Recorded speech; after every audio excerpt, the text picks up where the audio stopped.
जय श्री राम। श्री राम चैनल के दर्शकों को मेरा बार बार नमन। मेरे मित्रों, मैं आशा कर रहा हूँ आप लोग मुझे देख रहे हो, लाइक कर रहे हो, सब्सक्राइब कर रहे हो और मेरी वाणी को जन जन तक पहुँचा रहे हो। मेरे मित्रों, कल मैंने बताया था कि अस कही राम तिलक ते ही सारा, असुमन वृष्टि नभ भई अपारा। श्री रामचंद्र जी ने समंदर का जल मंगा करके उसका राज्याभिषेक किया। बताए थे क्यों राज्याभिषेक किया कि विभीषण कर रहा है, प्रभु जो कुछ कामना थी आपके चरणों को देख करके वो सरिता में, आपका जो प्रेम रूपी सरिता था उसमें बह गया, तो सरिता का जल समंदर में जाता है। तो भगवान वो कहना चाह रहे हैं कि जो तुम्हारी कामना थी वो मैं समुंदर से ला करके तुम्हारा राज तिलक कर दे रहा हूँ। और रावण क्रोध अनल निज, श्वास सबीर प्रचंड, और जरत विभीषण राख्यूं, दीनेउ राजु अखंड। सोई संपदा विभीषण, सकुच दीन रघुनाथ। करें रावण का क्रोध प्रचंड अग्नि है और विभीषण आह भर के निश्वास छोड़ रहा है। तो निश्वास जब छोड़ रहा है तो उसकी जो है और क्रोधाग्नि रावण की भड़क गई है। तो विभीषण को उस क्रोधाग्नि जलने से प्रभु श्री रामचंद्र जी ने उसे बचा लिया। बता रहे हैं कि जो संपत्ति रावण को शंकर भगवान ने 10 बार शीश चढ़ाने से दिया था, वही संपदा। संपत्ति और संपदा में अंतर है मेरे मित्रों। संपत्ति वाह चीज होती है जो धन दौलत वैभव घर मकान सोने की लंका भी संपत्ति थी। और हे मित्रों, और संपदा जो है अंदर होती है।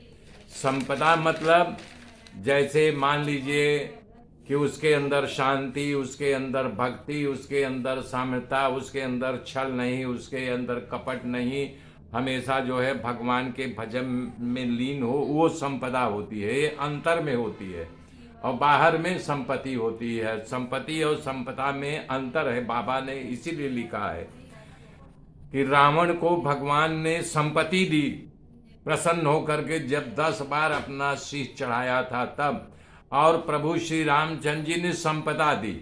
संपदा मतलब अंतर मन उसका खिल गया, उसके अंदर छल कपट राग द्वेष इत्यादि सब मिट गया।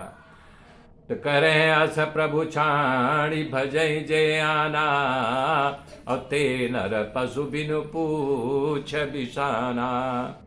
निज जन जानि ताहि अपनावा, और प्रभु स्वभाव कपि कुल मन भावा। ऐसे कृपालु प्रभु श्री राम जी को छोड़ करके जो मनुष्य दूसरों का भजता है वो बिना सींग और पूंछ के पशु के समान है। और अपना सेवक जान करके श्री रामचंद्र जी ने विभीषण को अपना लिया। प्रभु जी का ये स्वभाव है और ये स्वभाव दे करके पूरा वानर कुल यानी जितना समूह था सब प्रसन्न हो गए। अरे पुनि सर्वज्ञ सर्व उर्वासी, और सर्वरूप सब रहित उदासी। हे बोले बचन नीति प्रतिपालक, कारण मनुज दनुज कुल घालक। जो सब जानते हैं, सबके हृदय में वास करते हैं और सभी के रूपों में प्रकट हैं। हम में तुम में खड़े खम्भ में जह देखो तह व्यापक राब, सब में वो प्रकट हैं और सबसे रहित हैं। उदासीन और भक्तों पर कृपा करने वाले, राक्षसों के कुल का नाश करने वाले, लीला मात्र के लिए मनुष्य शरीर धारण करने वाले, हे प्रभु नीति की रक्षा करने वाले, नीति पूर्वक वचन बोले। क्या जब रावण का सब यानी कि वैभव जो संपदा बताया, अब यहाँ उसको तिलक कर दिए कि मैं तुम्हें लंका का राजा बना दे रहा हूँ।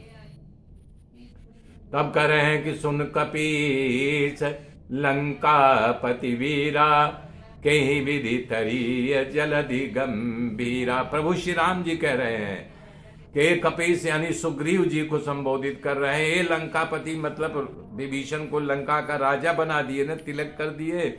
तो ये सुग्रीव और ये लंकापति यानी विभीषण, ये बताइए अब इस समुद्र को कैसे पार किया जाए।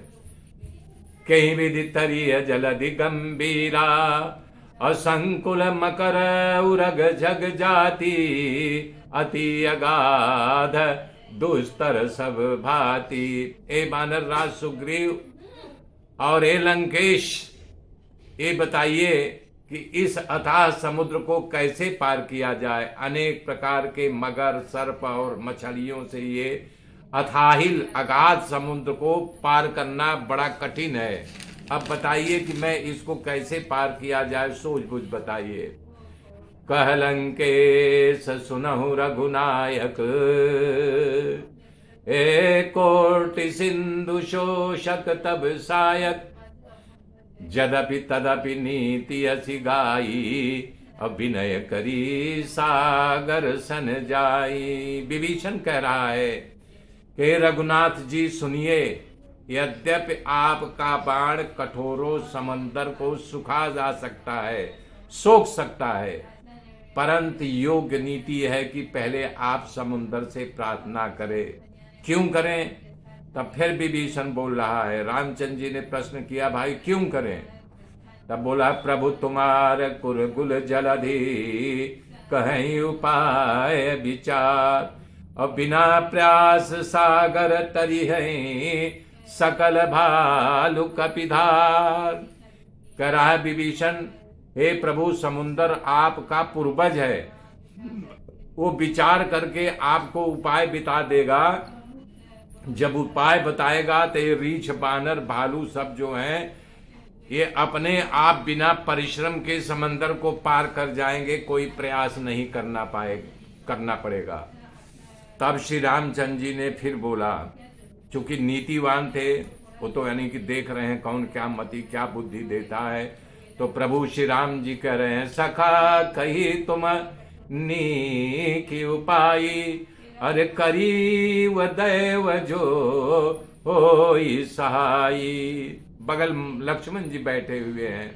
तब बाबा उनकी ओर देख करके लिख रहे हैं, मंत्र यह न लक्ष्मण भन भावा, और राम बचन सुनी अति दुख पावा। श्री रामचंद्र जी विभीषण को देख करके कहा कि तुमने ठीक उपाय बताई है, यदि दैव सहाय होंगे तो। तब लक्ष्मण जी को मुंह बुरा सा बना लिया। तो राम जी की देखे, तब बोले, क्या बात है लक्ष्मण, क्या हुआ? तब लक्ष्मण ने कहा, अरे नाथ दैव कर कवन भरोसा, सोसिय सिंधु करिय मन रोसा, कादर मन महु एक धारा, दैव दैव आलसी पुकारा, ओ दैव दैव आलसी पुकारा। लक्ष्मण कह रहे, नाथ दैव का क्या भरोसा हो सकता है? अरे उठाइए धनुष बाण और समंदर को सुखा डालिए।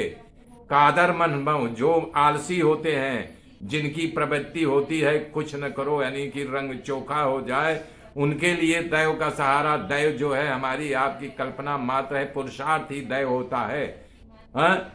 दैव दैव जो है आलसी पुकारा, वो आलसी लोग हमेशा दैव दैव पुकारते रहते हैं। भैया उठाइए धनुष बाण और शौक लीजिए।